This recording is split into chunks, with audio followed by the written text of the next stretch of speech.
El privilegio es mío, el de poder estar con ustedes esta mañana y poder estar hablando además de un tema que es un tema especialmente espinoso, yo diría que también con elementos desagradables, pero en cualquier caso un tema necesario como es el de la ideología de género. La ideología de género es uno de los instrumentos de la mayor amenaza totalitaria que ha conocido el ser humano. Y no exagero si digo que implica un cambio del género humano, hablando de la humanidad en términos generales, muchísimo mayor de lo que en su día pudo pretender el nazismo alemán o el comunismo. Y en ese sentido, como iremos viendo en los próximos minutos, algunos de los objetivos de las estructuras de la sociedad, pero también de la propia estructura de cada ser humano, son mucho más ambiciosos de lo que pudieron pensar algunos de los comunistas más ambiciosos o el propio Hitler. La gente que estuvo aquí el miércoles y que tuvo ocasión de escucharme recordará que yo hacía referencia a una agenda globalista, y una agenda globalista que pasaba necesariamente por eliminar tres obstáculos. El primero de los obstáculos eran las distintas identidades culturales y nacionales que se alzan frente a un proyecto que es globalista. El segundo era la visión de la familia. Me resisto a denominarlo familia tradicional. La familia ha sido igual a lo largo de los milenios. Siempre ha sido la unión de un hombre y una mujer y unos hijos, y eso ha podido tener algunos matices en unas culturas o en otras, pero el modelo familiar se mantiene igual desde hace milenios. Y, por supuesto, el tercer obstáculo, que es muy claro, es la oposición que significa el cristianismo a visiones como las de esa agenda o a visiones como la de la ideología de género. ¿Qué es la ideología de género? Y yo diría que esta es la primera pregunta que de alguna manera resulta indispensable. Cuando estamos hablando de ideología de género, ¿de qué estamos hablando? Bueno, pues estamos hablando de que en realidad, a partir de la ideología de género, la diferenciación sexual de los seres humanos no tiene ninguna importancia y lo que importa es la denominada división de género. Voy a intentar explicar esto porque es bastante serio. Además, implica utilizar la palabra género de una manera que no se ha utilizado nunca en español ni tampoco en otros idiomas. Es una palabra que se utiliza con un contenido distinto. Nosotros, desde el mismo momento, no de nacer, sino de la concepción, tenemos una diferenciación sexual.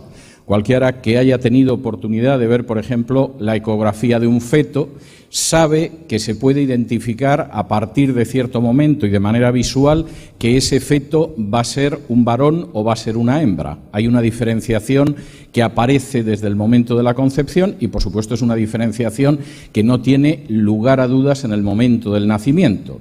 Todos nacemos o siendo hombre o siendo mujer. Salvo casos excepcionales de malformaciones genéticas, no hay ninguna duda en el sentido de que somos hombres o mujeres. Y eso está determinado biológicamente, no es una construcción social, es algo que viene biológicamente. Está tan determinado biológicamente que si, por ejemplo, una persona se realizara una operación de cambio de sexo y decidiera amputarse los genitales masculinos y construir una especie de vagina, seguiría siendo biológicamente un hombre. Su formación cromosómica no varía porque le operen los genitales, y al revés, si una mujer decidiera extirparse los genitales femeninos y que le impusieran una especie de pene artificial, seguiría siendo una mujer operada, si ustedes quieren un tanto extraña, morfológicamente, pero cromosómicamente no habría cambiado en absoluto, seguiría siendo una mujer, hormonada con un pene artificial, pero mujer a fin de cuentas. Puede que, según la legislación de algún país, hubiera dejado de ser Manolo y ahora fuera Manolita, pero biológicamente la situación seguiría siendo la misma a pesar de las inyecciones masivas de hormonas. La ideología de género sostiene que eso no es así. No somos hombres y mujeres por razón de la naturaleza o por razón de la biología, sino que la sociedad nos construye como hombres y como mujeres. Por darles una definición de una de las ideólogas de género más conocidas en Europa, los hombres y las mujeres son construcciones del sistema heterosexual de producción y reproducción que autoriza el sometimiento de las mujeres como fuerza de trabajo sexual y como medio de reproducción. Es decir, los hombres y las mujeres no nacemos como hombres y como mujeres.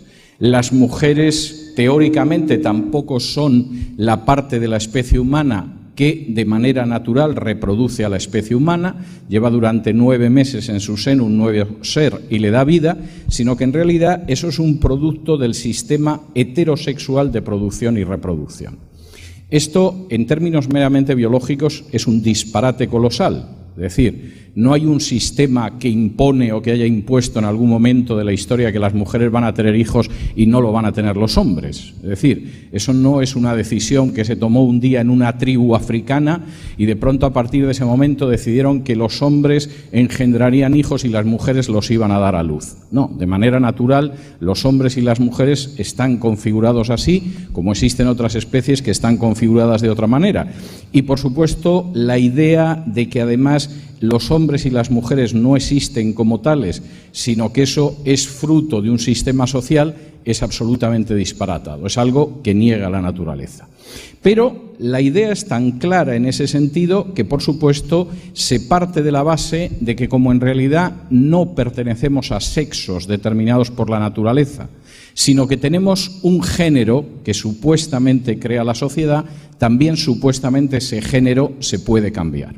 De la misma manera que si usted en un momento determinado estudia medicina y a mitad de la carrera de medicina decide que la medicina no es lo suyo y que va a abandonar la medicina y va a estudiar leyes, se supone también que teóricamente en un momento determinado una persona a la que le han dicho que su género es hombre o su género es mujer puede cambiar tranquilamente y cambiar de género. Y cambiar de género además de la manera más natural del mundo, como el que cambia de camisa.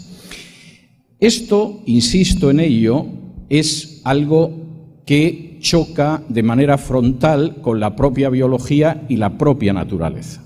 Y voy a intentar explicar la manera en que se intenta imponer algo que aparece desmentido a simple vista.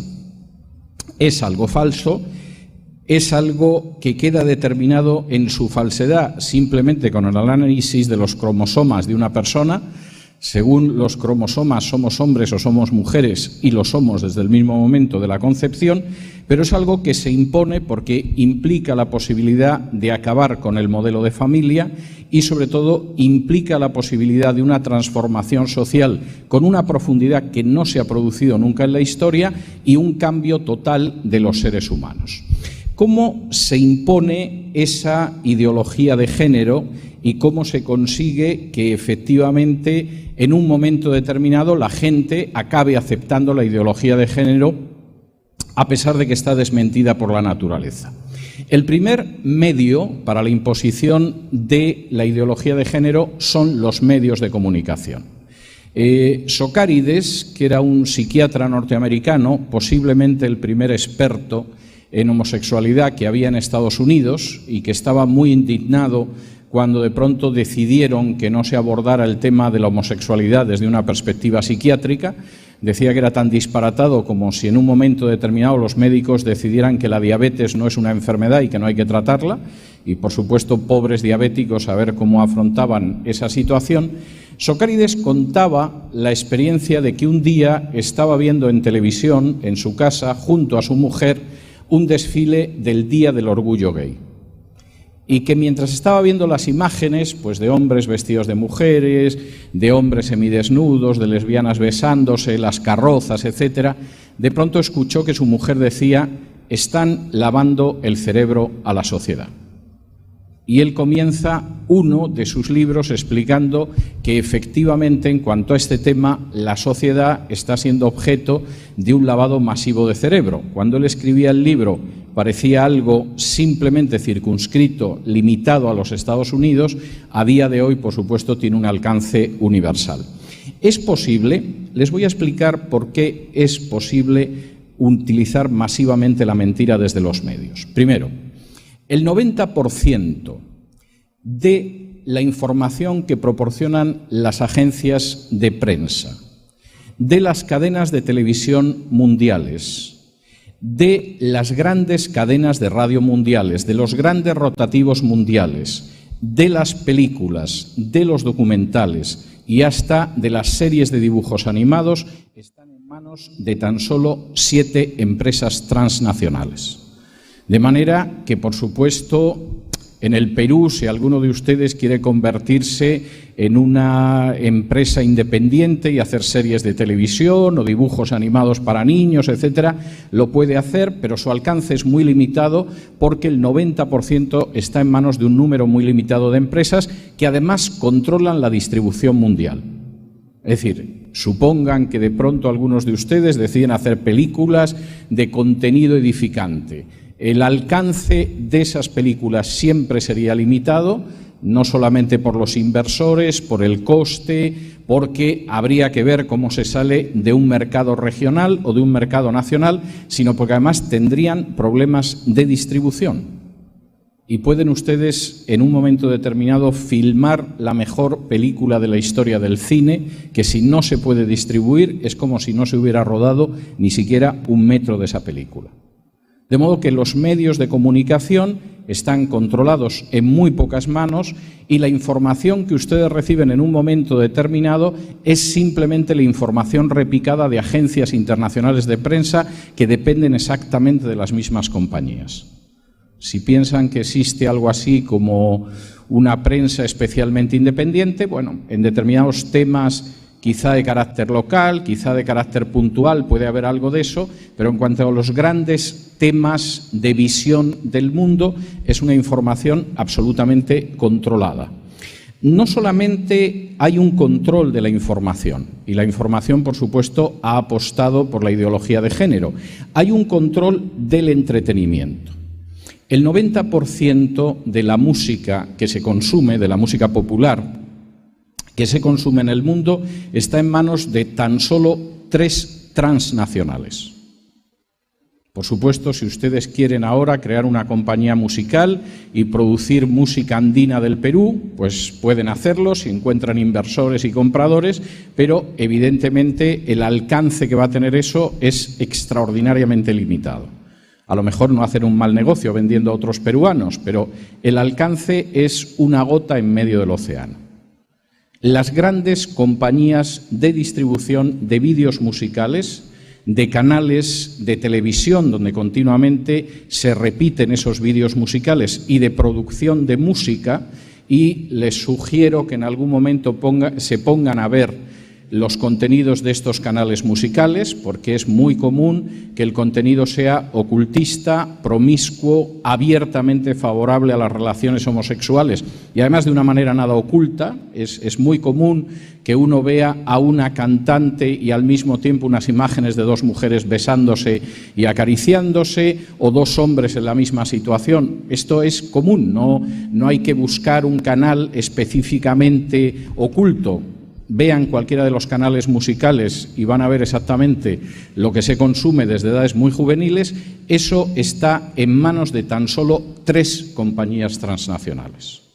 Y eso implica lo mismo vídeos de Madonna, que de Miley Cyrus, que de Shakira o de Lady Gaga. En cualquiera de los casos, el 90% está en manos de 3 compañías solo. Y parece ser que las 3 compañías tienen una idea muy clara también sobre lo que es la ideología de género. Sucede con las películas y las series de televisión. Según el país, el avance de la ideología de género es mayor o menor, pero, por ejemplo, en España hace prácticamente un cuarto de siglo en el que es imposible encontrar una serie de televisión que sea una comedia donde no exista un homosexual especialmente simpático, donde no sean todos los padres de familia unos idiotas integrales y donde lo ideal casi sea una mujer que vive absolutamente sola y que se va acostando eventualmente con distintos vecinos, compañeros de trabajo o gente que conoce en una excursión. Ahora, esto que parece casual no es casual, se corresponde con una agenda. Y yo les desafío a que vean cuántas series de televisión que hay ahora mismo en antena y que sean producidas por las grandes multinacionales. No estoy hablando de alguna serie perdida del Perú o de México, son series en que el matrimonio es un matrimonio normal. que tiene sus problemas, pero que intenta atender a sus hijos, y donde el padre es una persona que no es un perfecto estúpido al que sus hijos adolescentes ponen en ridículo continuamente como si fuera un retrasado mental. Esto no es casual, obedece a una agenda y surge de las mismas transnacionales que, insisto, son solo 3. Junto con la manipulación que aparece en la música, en el ocio, en la diversión y en la información, está la manipulación del lenguaje. Hay una serie de palabras que actúan auténticamente como si fueran conjuros mágicos. Y en el momento en que esta palabra se utiliza, provoca un efecto paralizador frente a cualquiera que quiera, no voy a decir enfrentarse, meramente intentar discutir la ideología de género sin admitirla dogmáticamente. Cuando uno, por ejemplo, plantea que el matrimonio homosexual es algo discutible, una de las palabras mágicas es homófobo. Usted no es que esté defendiendo la familia, usted es un homófobo y odia a los homosexuales. Y en última instancia es incapaz de comprender con su mente pequeña y mezquina que si 2 personas se quieren, esas 2 personas se pueden casar. El argumento es absolutamente falaz y es un argumento frágil y débil. Si 2 personas que se quieren se pueden casar, no tenemos ningún tipo de argumento para oponernos al incesto. Si una madre quiere a su hijo y se quieren tanto hasta el punto en un momento determinado de tener relaciones sexuales, ¿por qué no podrían casarse? Todavía tenemos barreras sociales, por ejemplo, en cuanto al incesto, que no lo permiten. Les voy a adelantar que son barreras que cada vez se van viendo más erosionadas. Y, por supuesto, aquí entraría también las relaciones con niños, que, por cierto, es una fase posterior de la ideología de género. Si a fin de cuentas una criatura de 12 años quiere a un hombre de 50 y son libres y no existe ningún tipo de presión, ¿por qué no podrían tener relaciones sexuales o incluso casarse? Es más, como alguno de los defensores de la ideología de género dice, sería lo ideal, porque una persona muy mayor y experimentada adiestra sexualmente a otra criatura desde la infancia. Y el argumento es un argumento que se repite de manera creciente. De manera que, en primer lugar, la ideología de género se mantiene sobre un uso masivo de la mentira que descansa en los medios, no solo como prensa escrita, radio y televisión, sino también como producción de entretenimiento. El segundo pilar de esa difusión de la mentira es la educación. Y en este sentido, los defensores de la ideología de género tienen muy clara aquella máxima de la Compañía de Jesús, de los jesuitas, que decía: dame un niño hasta los 7 años y lo tendré para toda la vida.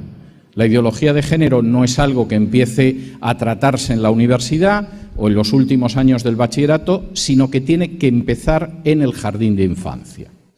La primera norma que se aprobó en Europa, en la Unión Europea, para la enseñanza de la ideología de género fue una asignatura en España que se denominaba Educación para la Ciudadanía. Teóricamente, la educación para la ciudadanía iba a enseñar a los niños la Constitución española, la Convención Universal de Derechos Humanos, etcétera. Pero al mismo tiempo, a los niños también se les enseñaba las ventajas de la ideología de género y el hecho de que no estamos determinados por el sexo que tenemos al nacer, sino por nuestras opciones de género. Y esto implicaba que niños con 3 años, que por regla general tienen entre sus problemas más cercanos el control de esfínteres o aprender cómo se abrochan los cordones de los zapatos, ya recibían una educación en este sentido. Los libros de texto en España para esas edades muestran a pececitos que se quieren entre sí, pececitos y pececitas que se quieren entre sí. Hay ejercicios en jardines de infancia para tocar los genitales de los otros niños y que se puedan ir conociendo desde edad temprana, y hay enseñanzas que insisten en que la separación entre varón y hembra, entre hombre y mujer, no necesariamente tiene que ser la única separación, porque en la naturaleza hay otros ejemplos. Por ejemplo, hay animales que son machos y hembras a la vez, como los caracoles.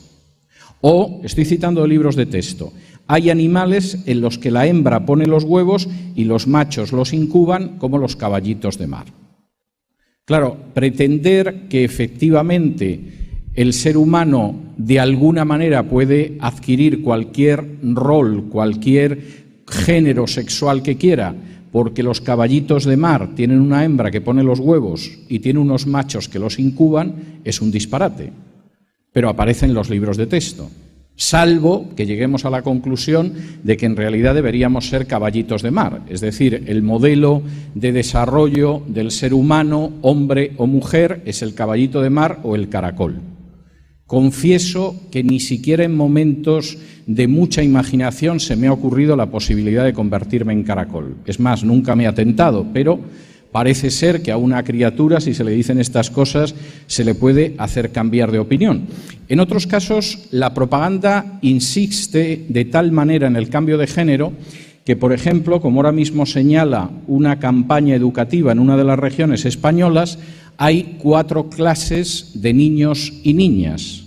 Hay niños con pene y niños con vagina, niñas con vagina y niñas con pene. Y el dibujo son 2 niños y 2 niñas desnudos que van cogidos de la mano corriendo por el campo y efectivamente una niña tiene vagina y otra tiene pene y un niño, que es claramente un niño, tiene pene y otro niño tiene vagina. No hace falta que les diga que eso es un disparate, es decir, todos sabemos que los niños no tienen vagina y las niñas no tienen pene. Pero para la ideología de género, ese cambio de género es lo normal y hay que buscarlo. No solamente es que además la educación va en ese sentido, es que a veces lo que se promueve desde algunas universidades es tan absurdo que si no fuera tan trágico sería cómico. Por ejemplo, la Universidad de Granada, en España, que se supone que es una universidad seria, acaba de publicar un calendario donde, para enfrentarse con el carácter patriarcal que supuestamente tiene la sociedad española, los meses del año son enero, febrero, marzo, abril, mayo, junio y así hasta diciembre. Ahora, esto parece cómico, pero esto se paga con dinero público. Los españoles son los europeos que más impuestos pagan, entre otras cosas, para que los niños sepan que hay niñas con pene y niños con vagina y que los meses del año pueden ser también enero, febrero y marzo. Por supuesto, esto hace 11 años ni siquiera en un estado profundo de borrachera se le hubiera ocurrido a la inmensa mayoría de los españoles. Hoy es una realidad educativa. Y por si eso fuera poco, la última ley educativa de la Comunidad de Madrid, España está dividida en una especie de estados federados que son las comunidades autónomas. Madrid es una de las comunidades autónomas, tiene ya una ley educativa que castiga con sanciones económicas, apartamiento del puesto docente y previsiblemente penas de prisión a aquellos profesores que se nieguen a enseñar en clase la ideología de género. De manera que si al profesor le llega el texto de las niñas con pene y los niños con vagina y considera que es una majadería y que incluso es dañino y se niega a enseñarlo en los colegios, se puede ver primero sancionado con una multa económica, son multas elevadas, después con el apartamiento de su puesto docente y puede que incluso con una pena de prisión. Ahora mismo ya hay varios profesores, no muchos, pero varios, incluido algún director de centro docente, que se juega el perder su puesto como docente precisamente porque no ha querido enseñar en clase la ideología de género. De manera que el segundo pilar es la educación y hay una convicción de que al cabo de una generación, por supuesto, que se ha podido cambiar totalmente la mentalidad de los niños. Tercero, el tercer pilar es la ley y los cambios legislativos son cambios legislativos verdaderamente notables. Hasta hace aproximadamente unos 11-12 años, la idea de que se pudiera aprobar en la Unión Europea, no digamos ya en el resto del mundo, en África, en Asia o en América, una ley de matrimonio homosexual era disparatada. Es decir, esto había gente que lo discutía en el terreno de lo teórico, por supuesto gente que eran militantes de movimientos homosexuales, pero era disparatado, y más cuando los matrimonios, incluso los matrimonios civiles, no han dejado de caer. Pensar que la sociedad cada vez tiende más a uniones libres y de pronto los homosexuales que siempre se han caracterizado por uniones libres, de pronto querían casarse, pues era algo que no le entraba a nadie en la cabeza. Desde la aprobación de la ley de matrimonios homosexuales en España, que por supuesto era la cabeza de puente para luego intentar extenderlo en todo Hispanoamérica, puesto que España, que es de alguna manera la matriz de las repúblicas de Hispanoamérica, lo ha aprobado, pues es lógico que luego México, Argentina, Uruguay y el Perú vayan por el mismo camino. Ese es un debate que se ha ido produciendo. Tengo que decir que en Europa con un fracaso absoluto. Europa tiene muchos problemas, pero de momento parece ser que mantiene un cierto sentido común en algunos temas, por lo menos hasta la fecha. No ha pasado lo mismo en Hispanoamérica. En Hispanoamérica, el intento por la aprobación de leyes de matrimonio homosexual y de adopción de niños por parejas homosexuales no ha dejado de avanzar. En algún país como Argentina es una realidad. Las iglesias todavía se están preguntando cómo les metieron el gol sin que se dieran cuenta. En algún caso, como México, el intento es evitar un referéndum o evitar que la gente se pronuncie, porque saben que perderían esa iniciativa, y entonces la idea es intentar entrarlo primero por las legislaciones de los estados federales y luego extenderlo al resto del país, pero es una situación todavía detenida, pero esto ahora mismo es un tema de discusión en la práctica totalidad de Hispanoamérica. Lo van a ser también, a no mucho tardar, me atrevería a decir que en el momento en que estas leyes se aprueben, no mucho después, las leyes que autorizan las relaciones sexuales con niños, las leyes que despenalizan la paidofilia. De momento sigue existiendo una enorme sensibilidad social en cuanto a las relaciones sexuales con niños. Siguen castigándose en los códigos penales, es mal visto, pero el debate ya está abierto en el sentido de que si las relaciones no son una violación, sino que son relaciones consentidas, no deberían de estar penalizadas. Y en cierta medida la paidofilia ya se ha legalizado en algunos países de manera indirecta, por ejemplo, bajando la edad a partir de la cual se pueden mantener relaciones sexuales. En España el Código Penal marca que cualquier persona con 12 años de edad puede mantener relaciones. Ahora, esto significa que, por ejemplo, si un niño en España quiere ir en una visita de su colegio a un museo, sus padres tienen que autorizar que va a ir al museo, porque quizá van en metro y a lo mejor el niño se cae, o quizá van en un autobús y el niño tropieza, y entonces la ley exige que los padres autoricen la visita de un niño a un museo. Si el niño tiene, por ejemplo, 14 años y es niña y quiere abortar, puede hacerlo sin ningún tipo de permiso de los padres o de un adulto.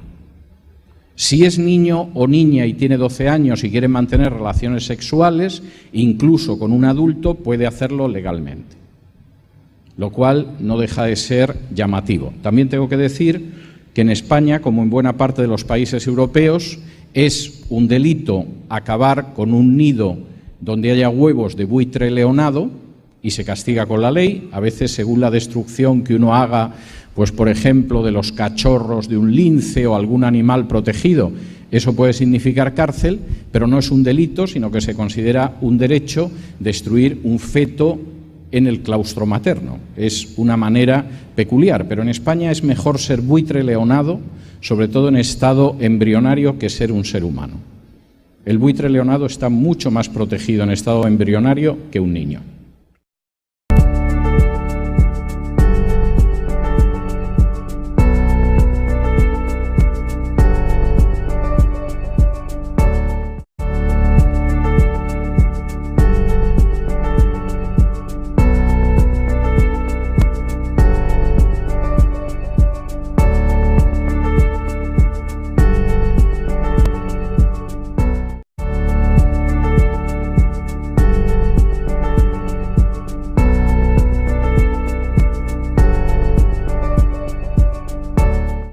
La ley, además, ha empezado a alterar principios legales indiscutibles, al menos desde las revoluciones liberales de los siglos XVIII y XIX. A diferencia de lo que eran las leyes del antiguo régimen, las anteriores a las revoluciones liberales, donde golpear a un noble era más castigado que golpear a alguien del pueblo, y donde robar a alguien de la aristocracia o de la Iglesia o del gobierno era mucho peor que hacerlo con una pobre persona que pasaba por la calle, las leyes posteriores a las revoluciones liberales insisten en la igualdad ante la ley. Todas las personas deben ser castigadas de la misma manera por los mismos delitos. Luego esto se puede cumplir o no, esa es otra cuestión, pero al menos el principio jurídico, legal, indiscutible hasta la ideología de género, es que los mismos hechos merecen los mismos castigos. Y no puede haber un privilegio a la hora de que se produzcan determinados hechos. Eso ha desaparecido con la ideología de género. Por ejemplo, la práctica totalidad de las leyes contra la violencia de género que se han publicado en Europa, especialmente la española, suelen castigar a los varones con el doble de la pena que a las mujeres. Es decir, si una mujer le da un sartenazo a su pareja masculina, eso es una falta.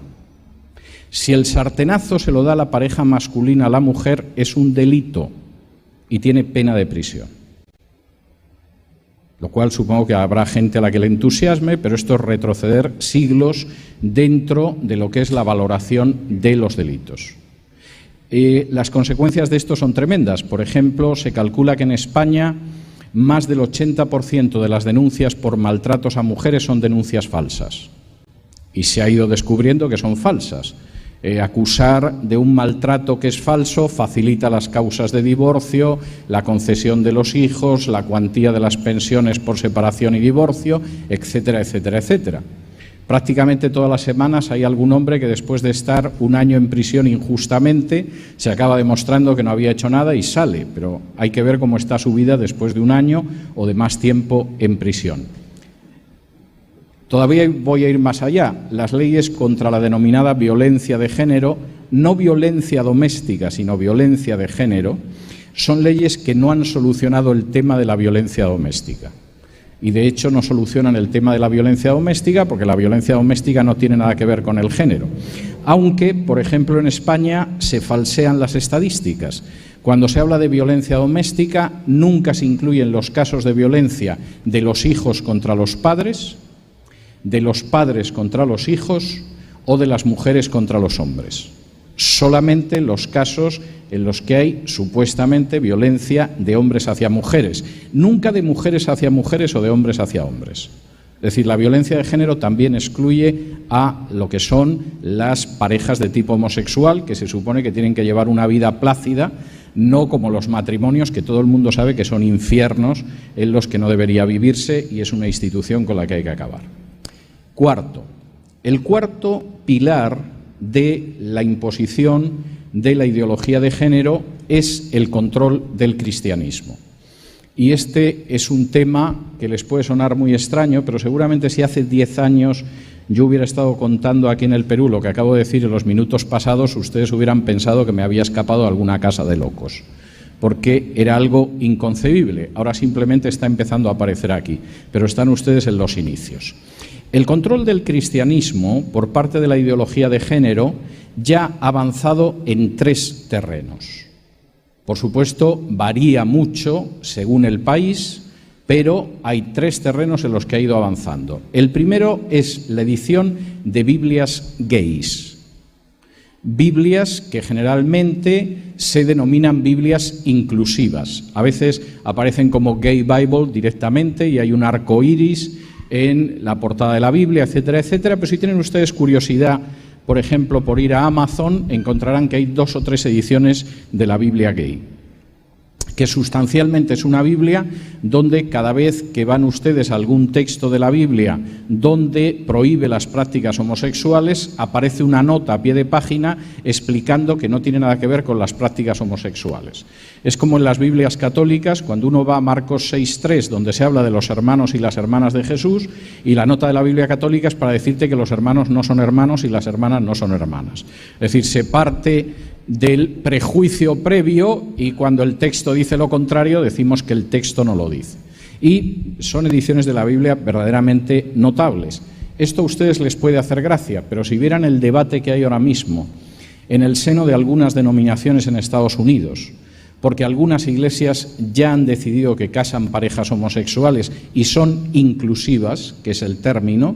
Las demás iglesias a las que pertenecemos son excluyentes. No permitimos que la gente entre en la iglesia, somos guetos cerrados e intolerantes. Las otras iglesias que casan a 2 hombres o a 2 mujeres son inclusivas y tolerantes. Se darían cuenta de hasta qué punto este es un gran problema. El primero es la edición de esas Biblias. El segundo es la construcción de una teología supuestamente cristiana, pero abiertamente en defensa de la ideología de género. Algunos lo denominan la theology queer. Queer es una palabra bastante fuerte en inglés para definir a los homosexuales, y no la voy a traducir, pero indica bastante, yo diría, que el atrevimiento, la soberbia y la seguridad de los que patrocinan esta teología. Por ejemplo, autores como Hugh William Montefiore es uno de los teólogos que incluso ha escrito un libro donde supuestamente se demuestra que Jesús era homosexual. O una de las autoras teólogas de la teología queer, Marcella Althaus Reid, ha escrito un libro que se llama The Queer God, que sería algo así como el Dios homosexual, solo que la palabra es mucho más fuerte, donde sostiene que en la Biblia hay hermosas y conmovedoras historias a favor de las relaciones homosexuales. De manera que en ese sentido el avance de la teología es notable. Bueno, si alguno tiene una edición de no hace mucho tiempo, de hace un par de años, de un diccionario bíblico que publicó una importantísima editorial evangélica en español y va al artículo sobre Esther, va a descubrir que el autor, por cierto un compatriota mío, sostiene que Mardoqueo era homosexual. No he conseguido saber cuál es la lejanísima base para afirmar que Mardoqueo era homosexual. Como no sea que no se le conocía novia, sinceramente no consigo saber cómo se puede llegar a la conclusión. Pero el diccionario estuvo circulando hasta que alguien le dijo a la editorial que no iba a comprar un solo ejemplar más y lo retiraron de circulación y ya lo sacaron con esa parte quitada. Los que conservamos la primera edición del diccionario tenemos una alta opinión de la editorial, del autor del diccionario y del editor que lo consintió. Pero esto simplemente es un paso que se detuvo en ese momento, no crean que eso es el final. Tercero, por supuesto, dentro del control del cristianismo, aparte de la articulación de una teología supuestamente cristiana y de género, y de la edición de Biblias, donde, entre otras cosas, descubrimos que la homosexualidad forma parte del plan de Dios, está también la infiltración de organismos interdenominacionales, donde poco a poco se va admitiendo como normal la existencia de esas denominaciones. Voy a ponerles un caso que me resulta especialmente doloroso porque es el caso de España y es la federación que agrupa, yo diría que a un número bastante elevado de las iglesias evangélicas en España, que es la FEREDE. Desde hace años, alguna de las denominaciones integradas en la FEREDE se dedica a casar homosexuales. En algunos casos, esto ha provocado tensiones muy fuertes dentro de la denominación.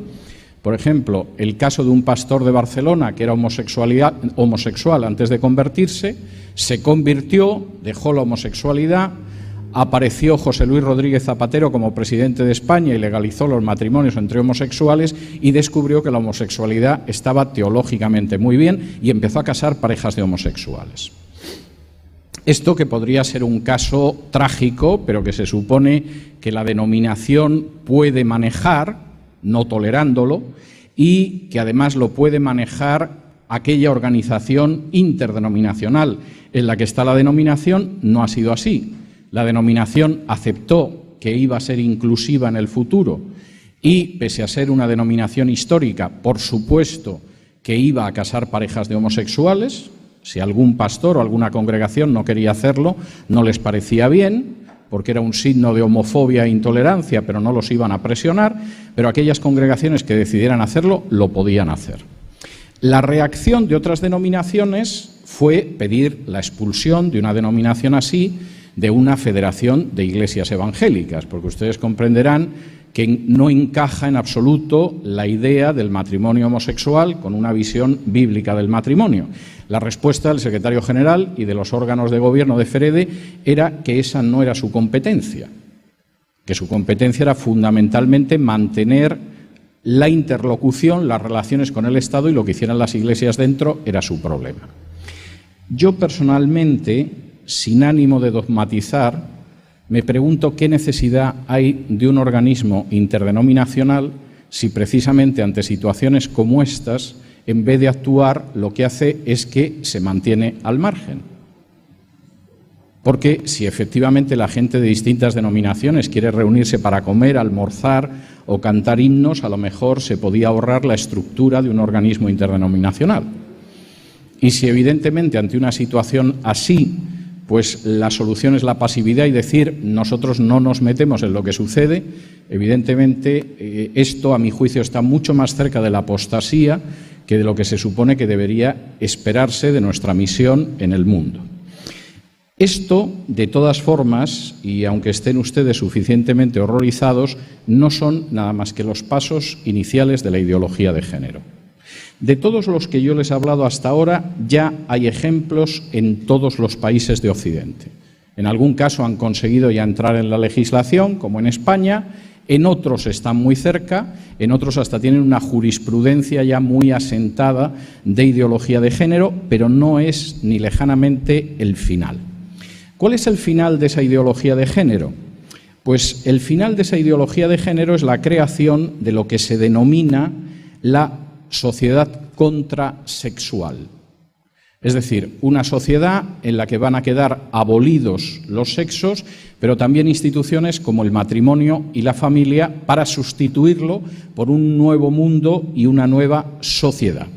Y les voy a leer de uno de los manifiestos de contrasexualidad escritos precisamente por una de las ideólogas internacionales de la ideología de género. Y dice así: la contrasexualidad no es la creación de una nueva naturaleza, sino más bien el fin de la naturaleza como orden que legitima la sujeción de unos cuerpos a otros.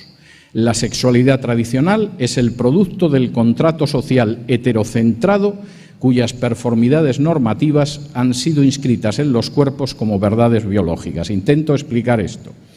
La finalidad última de la ideología de género es el final de la naturaleza humana que conocemos hasta ahora. En la idea de que en realidad no somos hombres ni mujeres, sino que hay una sociedad de dominio patriarcal, de dominio del varón, que nos ha dividido en hombres y mujeres, pero ese tipo de sociedad va a terminar. Y dice así: en segundo lugar, la contrasexualidad apunta a sustituir ese contrato social que denominamos naturaleza por un contrato contrasexual. En este nuevo contrato, los cuerpos no se reconocen como hombres y mujeres, sino como cuerpos hablantes. De modo que ya saben ustedes, durante milenios los seres humanos han sido hombres y mujeres, se han conocido, se han casado, han tenido hijos, han formado familias, han perpetuado la especie, pero eso no pasa de ser un contrato social, no es natural. Y como no es natural y solo es un contrato social, va a ser sustituido por un contrato contrasexual en el cual no nos vamos a reconocer como hombres y mujeres, sino como cuerpos hablantes. ¿Y eso qué significa? Bueno, esto significa cosas verdaderamente notables. Voy a omitir algunos de los aspectos más ásperos del manifiesto de la contrasexualidad. Por cierto, aclaro que esta señora es profesora de universidad en España, desarrolla cursos de este tipo a escala internacional y es asesora de organismos de gobierno. No vayan ustedes a creer que es la última loca que escribe en un rincón. Forma parte muy clara de la agenda de ideología de género. Por ejemplo, y esto a ustedes les puede llamar la atención, pero indica hasta qué punto, si uno quiere acabar con la diferenciación entre hombres y mujeres, tiene que hacer auténticas cosas extrañas. ¿Cómo acabamos con la idea de que finalmente somos hombres y mujeres? Y tenemos órganos sexuales que son distintos en los hombres y las mujeres. ¿Cómo piensa usted igualar en esa sociedad contrasexual nacida de la ideología de género a hombres y mujeres, y no hay nada más que ver a hombres y mujeres para ver que son distintos? Les vamos a dar la vuelta. Escuchen ustedes esto porque es real. El ano es el espacio erógeno a potenciar. Es el espacio neutro para todos los cuerpos hablantes y presenta 3 características. Primero, el ano es el centro erógeno universal situado más allá de los límites anatómicos impuestos por la diferenciación sexual. Segundo, es una zona de pasividad privilegiada, un centro de excitación y placer que no figuraba en los puntos anatómicos placenteros. Tercero, el ano constituye un espacio de trabajo tecnológico. Es una fábrica de reelaboración del cuerpo contrasexual. El trabajo del ano no apunta a la reproducción ni al nexo romántico. Vamos a ir construyendo una nueva sexualidad en la que, para que quede claro que ya no somos hombres y mujeres, tenemos que buscar algo que tengamos en común los hombres y las mujeres. Ciertamente el ano femenino y el masculino no creo que tengan una gran diferencia, y eso nos permite crear un tipo de relaciones que ni van a dar lugar a la reproducción ni a un nexo romántico. ¿Y qué significan los principios de la sociedad contrasexual, que efectivamente es la consumación de la ideología de género? Les voy a leer algunos de los principios porque son muy reveladores. Primero, la sociedad contrasexual demanda que se borren las denominaciones masculina y femenina correspondientes a las categorías biológicas del carnet de identidad, así como de todos los formatos administrativos y legales de carácter estatal. Primero, desaparecerá la idea de que existe un sexo masculino y un sexo femenino. Quisiera adelantar que esto en algunas legislaciones ya es así. Cuando yo era todavía un jovencito, era normal que en los pasaportes y en los documentos nacional de identidad en España, aunque pusiera Mari Carmen Gómez, también pusiera hembra, y aunque pusiera José García Pérez, también pusiera varón. Esto desapareció hace años. Segundo, para evitar la reapropiación de los cuerpos como masculino y femenino, cada cuerpo llevará un nuevo nombre que escape a las marcas de género, sea cual fuere la lengua. Segundo, por si a alguien se le ocurre en algún momento que de todas formas es un hombre o una mujer, vamos a impedir que exista una cosa parecida. Tercero, tras la abolición del sistema de reproducción heterocentrada, la sociedad contrasexual impone abolición del contrato matrimonial y de todos los sucedáneos liberales, abolición de los sistemas de transmisión y legado de los privilegios patrimoniales y económicos adquiridos por los cuerpos hablantes. En otras palabras, la desaparición de la familia. No va a haber un contrato de carácter matrimonial, no va a haber, más allá de que consigamos determinadas conquistas de paso e iniciales para el lobby gay, ningún tipo de cosa que se parezca a esa situación, y lo que sí vamos a tener incluso es que ni siquiera en un momento determinado los padres puedan pasar algo a los hijos, porque nuestra idea es que va a desaparecer esa familia. Les leo alguna más. La sociedad contrasexual no conducirá jamás al acto de reproducción. Ningún acto reproductivo establecerá una filiación temporal. Los métodos de contracepción y de interrupción del embarazo serán distribuidos por todas partes, siendo obligatorios para todo cuerpo hablante. Esto es una realidad en mi país. A lo mejor los niños no reciben los libros del Estado en la escuela, pero sí se les reparten condones desde los 12 años, a cargo del contribuyente. No es el único caso en Europa. Y, por supuesto, si alguien quiere abortar, ni se van a enterar sus padres. Es más, si los padres quisieran oponerse, van a tener un problema seguramente con el juez. Fíjense que esta es otra. La contrasexualidad denuncia, persigue y castiga las políticas psiquiátricas, médicas y jurídicas que impidan los cambios de sexo y facilitará los cambios de sexo a travestis. Esto es una realidad también en mi país. Existe un sistema de medicina social que cubre, se supone que a todos los españoles y a los extranjeros que residen en España, que no cubre, por ejemplo, la odontología o el tratamiento psiquiátrico, pero que sí paga el cambio de sexo. Y por si alguien de alguna manera considera que lo del cambio de sexo puede tardar mucho o considera que puede ser traumático, a fin de cuentas que te extirpen los genitales con los que han nacido, aunque creas que efectivamente ser hombre o ser mujer es algo que ha decidido la sociedad y no la naturaleza, si alguien decide no esperar a eso y cambiarse el nombre, lo puede hacer legalmente aunque no esté ni siquiera operado. En estos momentos en España tú te puedes llamar Manuel, te presentas en el registro civil, dices que a partir de ahora eres Manuela y te inscriben como Manuela, lo cual es algo extraordinario, porque tú te presentas en estos momentos en España en un hospital y dices que eres Simón Bolívar y te meten en un manicomio, pero tú te llamas Manuel y dices que eres Manuela y el Estado te da dinero.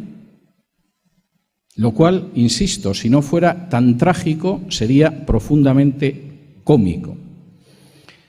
Noveno, la sociedad contrasexual demanda la abolición de la familia nuclear como célula de reproducción y de producción de consumo. Se establecerán e implantarán relaciones corporales individuales y prácticas en grupo que se enseñarán mediante imágenes y textos contrasexuales. Y ustedes dirán, no puede ser que efectivamente se acabe aboliendo la familia nuclear y se sustituya por prácticas sexuales en grupo. Uno de los problemas médicos más serios en estos momentos en la Comunidad de Madrid y en España para los médicos son las relaciones sexuales en grupo de los adolescentes. No voy a describir algunos de estos juegos que ahora son muy populares en España, y que los médicos han terminado asustándose y han acabado apareciendo en los medios de comunicación porque ha significado una extensión verdaderamente salvaje de las enfermedades venéreas. Claro, cuando 6 o 7 chicos con 6 o 7 chicas se dedican a mantener sexo grupal, es muy difícil que no se produzca un brote de enfermedades venéreas y es muy difícil que no se lo contagien a los otros que practican el sexo en grupo. Y esta práctica, que arranca, entre otras cosas, de la educación sexual de las escuelas, no se ha descubierto hasta hace apenas 2 meses, cuando ya varios médicos, hartos de tratar adolescentes con enfermedades venéreas, estoy hablando de muchachos y muchachas de 13, 14, 15 años, terminaron contándoselo a algún periodista y diciendo no sabemos qué hacer.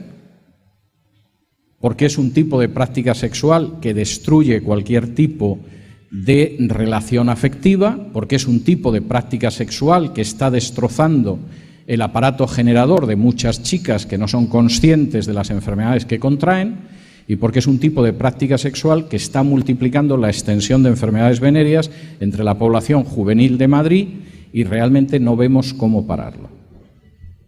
Y alguna de esas actividades sexuales en grupo, como una conocida como el muelle, pues es una de las consecuencias directas de enseñar la ideología de género. Ahora, insisto, esto son pequeñas pinceladas solamente de lo que es la ideología de género, pero la pregunta que yo querría hacerles es si realmente ustedes quieren eso para ustedes y para sus hijos. Y si realmente la sociedad que a ustedes les gustaría ver en el futuro es una sociedad que efectivamente camina hacia una abolición sistemática de la familia natural, una sociedad donde efectivamente tenemos que aceptar que en realidad no somos hombres ni mujeres, sino un género que viene impuesto socialmente, y una sociedad donde efectivamente esa identidad va a desaparecer para sustituirse por un género que es transexual. Por cierto, una sociedad además mucho menos libre, porque cualquiera que se atreva a enfrentarse con esta forma de progreso es homófobo, es retrógrado, alimenta el odio, es contrario a las libertades, es intolerante y es un monstruo, lo suficiente como para que se le empiece a multar, después se le quite su puesto de trabajo y, llegado el caso, se le arroje a la cárcel. ¿Y cómo nos enfrentamos, cómo reaccionamos frente a una agenda de este tipo que no solo es nacional? Olvídense de la idea de que esto es algo que surge de pronto en un país nada más, es una agenda muy bien determinada y es una agenda internacional y se va desarrollando en la medida en que puede desarrollar en cada país. ¿Cómo se reacciona frente a una situación de ese tipo? Primero, tienen que ser ustedes capaces de identificar las mentiras que les sirven en bandeja. Si me acompañan ustedes al libro de Génesis, donde aparece descrita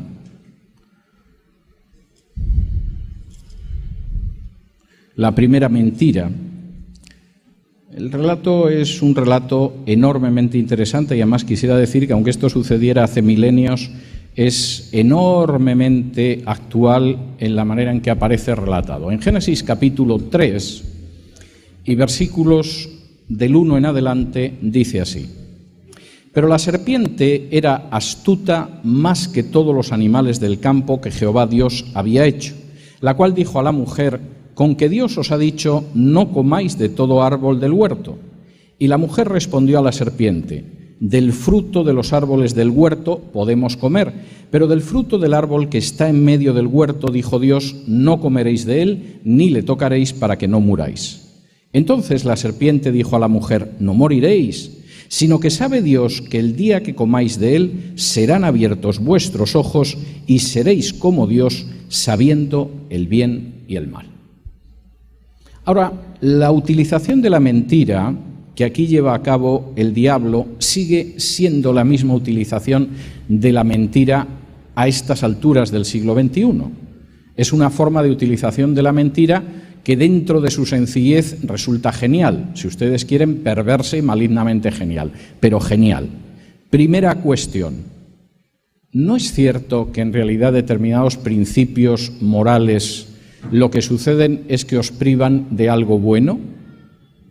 Como me decía a mí una amiga, no creyente, pero amiga, en cierta ocasión: yo no sé por qué eres contrario a la homosexualidad, a lo mejor te estás privando de algo bueno. De modo que, con que Dios os ha dicho que no comáis de todo árbol del huerto. Efectivamente, Dios es un perfecto aguafiestas, no hay un placer que se suponga que nos pueda permitir. Y los que tienen que ver con el sexo son un tipo de placeres totalmente vedados. A fin de cuentas, ya se sabe que somos heteropatriarcales, homófobos, intolerantes y amargados. Y además algunos somos feos. Respuesta de Eva: hombre, no, la mentira que me estás diciendo es inaceptable. En realidad podemos comer del todo. Hay un árbol que ese sí que nos ha dicho que no lo comamos y además que no lo comamos por nuestro bien. Es decir, no, mire, no tenemos nada en contra del sexo, es algo maravilloso, creado por Dios para muchas cosas buenas, ¿no? Tenemos una opinión muy distinta del sexo que no es el sexo que Dios ha querido. Por ejemplo, Dios no ha querido la prostitución, Dios no ha querido la explotación sexual de niños, Dios no desea relaciones que no sean relaciones que tienen un proyecto de futuro y una estabilidad entre un hombre y una mujer. Dios no desea relaciones estériles, como son las relaciones homosexuales, etcétera, etcétera, etcétera. Pero si usted piensa que el cristianismo es algo que está opuesto al sexo y lo ve como algo negativo y todo lo demás, léase el Cantar de los Cantares y saldrá de su profundísimo error. Entonces la mentira va un paso más allá. Mira, de verdad que no es tan malo, os estáis perdiendo algo bueno. Y algo bueno que va mucho más allá de lo que os podéis imaginar. Porque si comes el fruto, no es que el fruto está bueno y os lo estáis perdiendo, es que además los efectos que eso tiene son maravillosos. Vais a ver el mundo de una manera distinta. Lo vais a ver como si fuerais Dios. Es más, vosotros sois los que decidís lo que está bien y lo que está mal. No creas a tu naturaleza que cuando te miras de arriba abajo te dice que eres un hombre o una mujer. No seas estúpido. Te estás perdiendo cosas muy buenas por no saltar al otro lado. Ni sabes lo que te pierdes. Es más, es que es como si fueras Dios. La sociedad te ha cargado ser hombre o mujer, pero tú puedes cambiarlo. Cambias de género a voluntad. Es más, Puedes cambiar varias veces de género a lo largo de la vida. Ya se ha dado más de un caso de alguna persona que decidió que en vez de hombre iba a ser mujer y luego se ha sentido muy mal y ha intentado volver a ser hombre y viceversa. O sea, la posibilidad del cambio múltiple, como si estuvieras volviendo de otro lado la manga de un abrigo, es totalmente posible. Es que vas a ser como Dios, cambiando hasta la naturaleza que has recibido. La estructura de la mentira siempre es la misma. Y si no sabemos identificar la mentira, acabamos dándole un mordisco al fruto. Y lo que viene después no es que vamos a ser como dioses, es el colapso de la situación en la que estábamos. Y nuestras sociedades están llevando al colapso a la familia con todo lo que eso significa. Ustedes no pueden imaginarse, de verdad que no se lo pueden imaginar, lo que significa que una familia no funcione para una sociedad. Lo que significa para los individuos, pero lo que significa en más gastos de policía, de jueces, de prisiones y de verdugos. Lo que hacen dos padres que educan a sus hijos en los caminos del Señor por la sociedad no se puede pagar con dinero. Y por el contrario, cuando eso falla, el coste para una sociedad es absolutamente incalculable.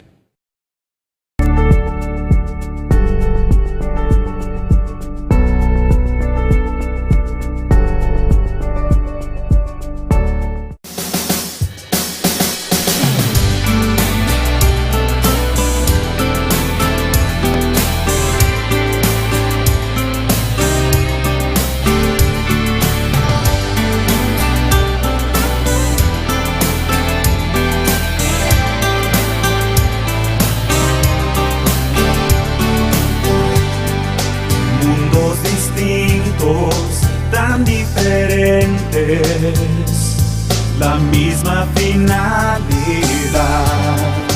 En esta vida todos buscamos la felicidad. Nada importa dónde sea tu hogar, Ni qué idioma has de hablar.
Segundo, no se dejen vencer por el miedo, porque todo esto asusta mucho. Y cuando eres maestro, y lo has sido durante 20 años, y de pronto tú no estás dispuesto a enseñar que los niños tienen vagina y las niñas tienen pene, y te dicen, pues de momento te vamos a suspender, pero vete haciendo a la idea que lo mismo tienes que buscar otro puesto de trabajo, y estás en una edad en la que no es tan fácil buscar un puesto de trabajo y tu país lleva ya una década de crisis económica de la que no sale, evidentemente no es nada antinatural asustarse. No nos dejemos vencer por el miedo ni vencer por el temor. Acompáñenme al libro de Apocalipsis, donde aparece una referencia sobre la cual yo personalmente no recuerdo haber oído predicar nunca en décadas, pero que a mí me parece que es bien significativo. Apocalipsis, capítulo 21, contiene una descripción de los nuevos cielos y la nueva tierra, pero también del lago de fuego y azufre. Y en Apocalipsis 21, en el versículo 8, vean ustedes quiénes encabezan la lista de los que van a parar al lago de fuego y azufre. Dice, pero los cobardes e incrédulos, los abominables y homicidas, los fornicarios y hechiceros, los idólatras y todos los mentirosos tendrán su parte en el lago que arde con fuego y azufre, que es la muerte segunda. La cobardía no me da la sensación de que sea uno de los pecados más fustigados desde nuestros púlpitos. Pero curiosamente, cuando Juan establece el listado de gente que va a parar al lago que arde con fuego y azufre, que es la muerte segunda, el primer lugar lo ocupan los cobardes y el segundo, aquellos que carecen de fe. No se dejen llevar por el miedo, porque nosotros creemos algo muy distinto. Si me acompañan al Salmo 118, aparece una descripción muy diferente. Dice así en el Salmo 118, y está hablando de una situación angustiosa. Vamos a leer desde el versículo 5 lo siguiente. Desde la angustia invoqué a Jah, y me respondió Jah poniéndome en lugar espacioso. Jehová está conmigo, no temeré lo que me pueda hacer el hombre.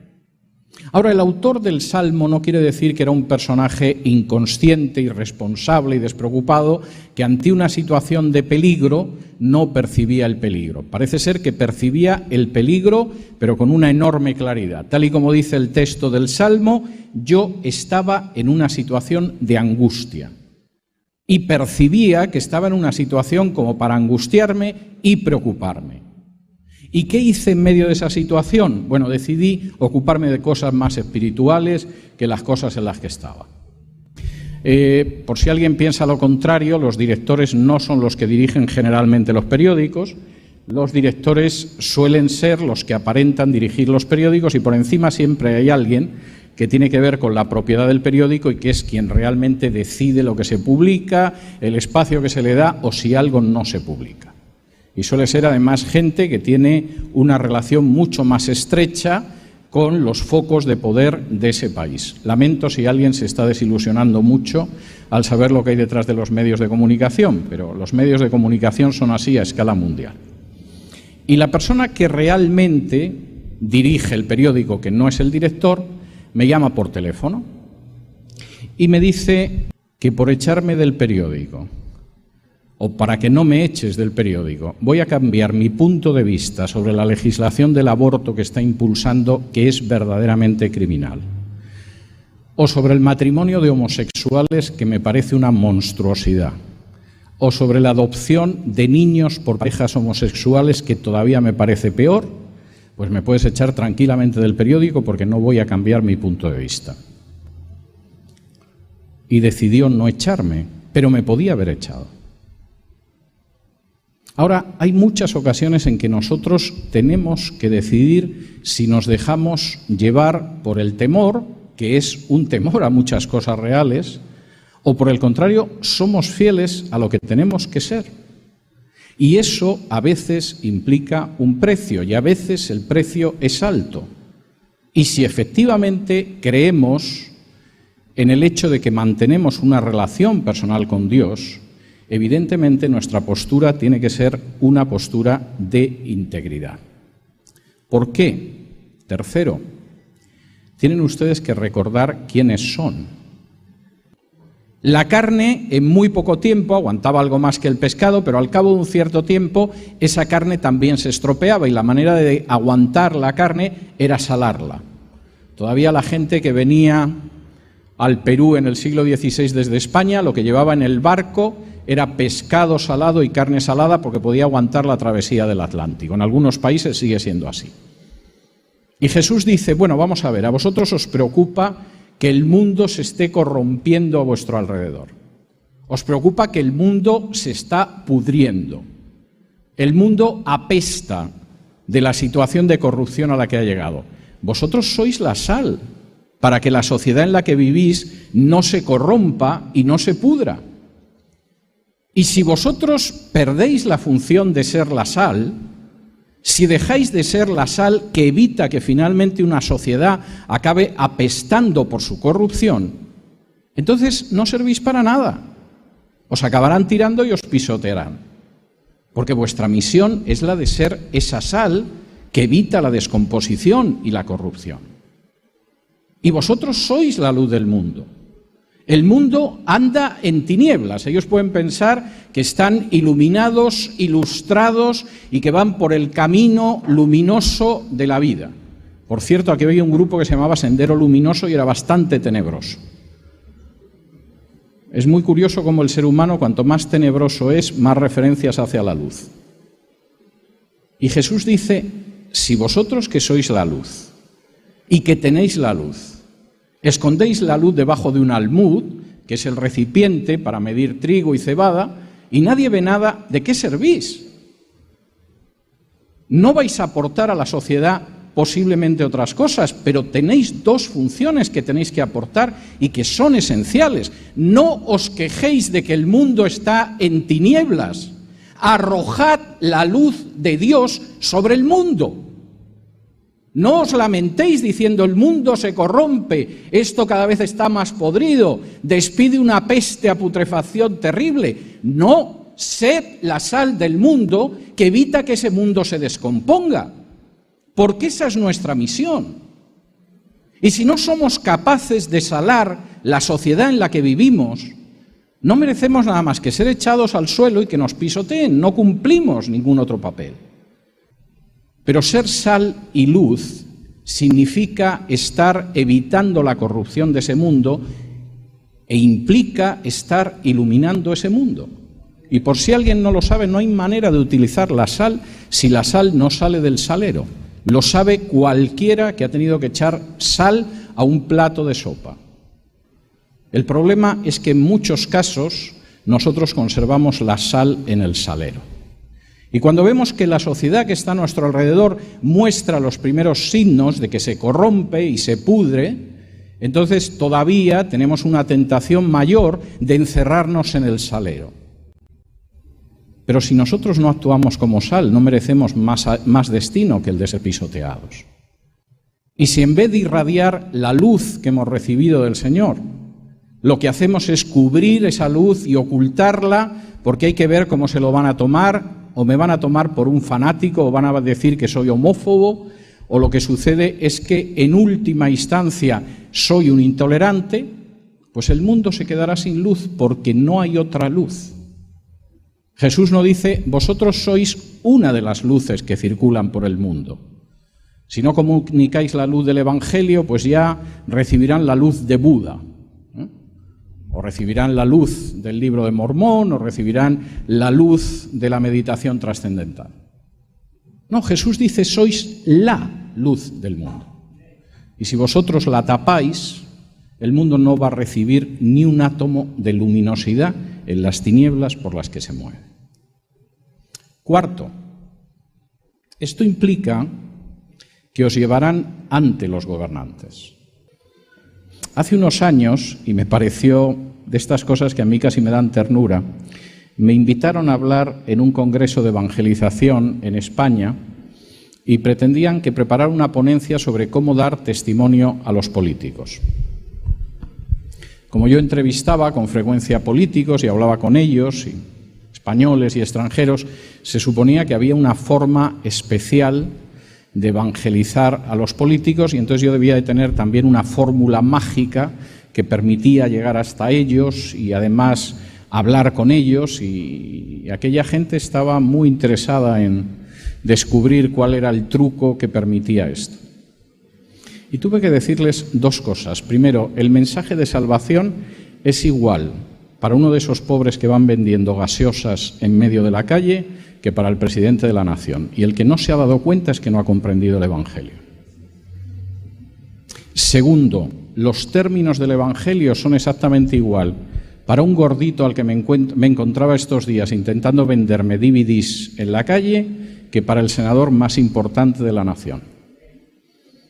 Cuando Pablo estaba preso en Cesarea, y el gobernador romano le llamaba de vez en cuando, porque la conversación de Pablo era interesante, era casi un filósofo, hablaba griego además, que era la lengua culta de la época, y el gobernador incluso pensaba que a lo mejor con un poco de suerte Pablo le ofrecía un soborno para que lo pusiera en libertad, Pablo empezó a hablarle del juicio venidero y de la justicia de Dios, lo cual seguramente no era muy diplomático.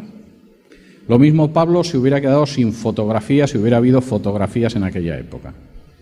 Pero Pablo cumplió con su deber. Aunque aquel gobernante dijo, bueno, ya hablaremos otro día, porque esto del juicio venidero a mí realmente no me gusta.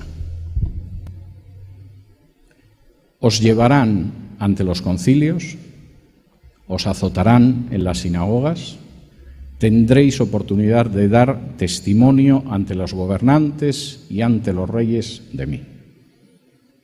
Y esto es algo que tenemos que tener tremendamente presentes, que nadie piense que determinados caminos hay que abrirlos. El Señor los abre. Y las posibilidades de testificar en determinados sitios de pronto resulta que son mucho mayores de lo que hubiéramos pensado jamás. Y quizá no vamos a tener más que una oportunidad de testificar en ese momento. Y si perdemos esa oportunidad, no vamos a volver a tenerla. Tenemos que ser sal y luz. Y no estén pensando que esa es una oportunidad que se va a extender para los próximos 15 años y que por lo tanto se lo pueden tomar con calma. Tenemos que ser sal y luz ahora. Quinto y último. Consideren ustedes cuál es el final de la historia. Porque frente a determinadas batallas hay una tendencia a desalentarse si efectivamente esa batalla parece que la perdemos o que desde luego los demás la ganan mucho. Yo tengo que hablaros de quién es Jesús y lo que significa. Y cuando llega ahí, inmediatamente saca una serie de conclusiones prácticas y habla de la fe. Y va contando la historia de cómo actuaron muchos por la fe. Y llega al final y dice, y hubo personajes que su acción de fe fue impresionante. Hubo mujeres que habían perdido un hijo y por fe lo recuperaron entre los muertos. Hubo gente que derrotó a ejércitos muy superiores en batalla. Hubo quien conquistó reinos. Hubo gente cuyos resultados de fe fueron espectaculares, envidiables. Pero mucha gente no fue así. Hubo gente que fue perseguida por la fe. Hubo gente que fue aserrada por la fe. Hubo gente que fue encarcelada por la fe. Hubo gente que incluso tuvo que exiliarse y estaba en una situación de tanta pobreza que tenía que vestirse con pieles de animales y esconderse en cavernas por la fe. Y además vivieron en una sociedad que no se los merecía. Aquella sociedad no se merecía tener esos hombres y esas mujeres que eran hombres y mujeres de Dios en medio de ellos. Ni lejanamente se merecían a esa gente. No la apreciaron e incluso causaron lo que era una desgracia humana. Y sin embargo, ellos, por fe, siguieron adelante porque sabían que lo que había más allá de esas situaciones difíciles era la gloria del Señor. Y muchos no llegaron a verla y no vieron el triunfo de aquello a lo que eran fieles, pero sabían que el Señor era fiel y que se encontrarían con el Señor. Y entonces el autor de Hebreos dice, eso mismo sucede con vosotros. La vida cristiana es una carrera. Hay gente que piensa que la vida cristiana es una cómoda tumbona, un sillón apacible. En un momento determinado, en el punto cero de la vida cristiana,